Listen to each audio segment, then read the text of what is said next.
নারায়ণগঞ্জের তাহিরপুর উপজেলার টাঙ্গুয়ার হাওরের পাটলাই নদীতে ঘুরতে এসে চলন্ত নৌকা থেকে পড়ে পর্যটক নিখোঁজ। উদ্ধারে কাজ করছে ডুবুরি দল। নিখোঁজ কিশোরের নাম তামিম আহমদ ১৬। আজ শনিবার দুপুরে তাহিরপুর উপজেলার শ্রীপুর বাজার এলাকায় এই দুর্ঘটনা ঘটে। নিখোঁজ তামিম আহমদ জেলার ধর্মপাশা উপজেলার গলোয়ে গ্রামের বাসিন্দা। স্থানীয় সূত্রে জানা গেছে, গত শুক্রবার ২৫ থেকে ৩০ জনের একটি দল নৌকা নিয়ে টাঙ্গুয়ার হাওরে বেড়াতে আসে। আজ দুপুরে ফেরার পথে পাটলাই নদীতে চলন্ত অবস্থায় তামিম হঠাৎ পানিতে পড়ে তলিয়ে যায়। খবর পেয়ে স্থানীয় পুলিশ ও ফায়ার সার্ভিসের একটি ডুবুরি দল ঘটনাস্থলে পৌঁছে উদ্ধার অভিযান শুরু করেছে। নদীতে প্রবল স্রোত থাকায় উদ্ধার কাজে বেগ পেতে হচ্ছে। শেষ খবর পাওয়া পর্যন্ত নিখোঁজ কিশোরের সন্ধান মেলেনি। গুলুয়া গ্রাম, আমাদের এখান থেকে প্রায় 50-60 জন আমরা ট্যাকের ঘাট গেছিলাম।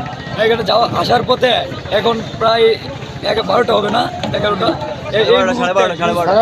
মানে কিছুক্ষণ আগে, আধা ঘন্টা বা 10 মিনিট আগে একজন পয়রা গেছে হঠাৎ করে। এখন পানির মধ্যে ডুবে গেছে, ওরা আমরা পাইতেছি না। অনেক খোঁজার চেষ্টা করতেছি।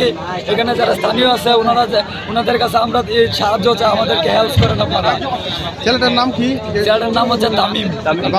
বাবার নাম হচ্ছে মুজিবুর। বাড়ি বললো বাড়ি গুলুয়া।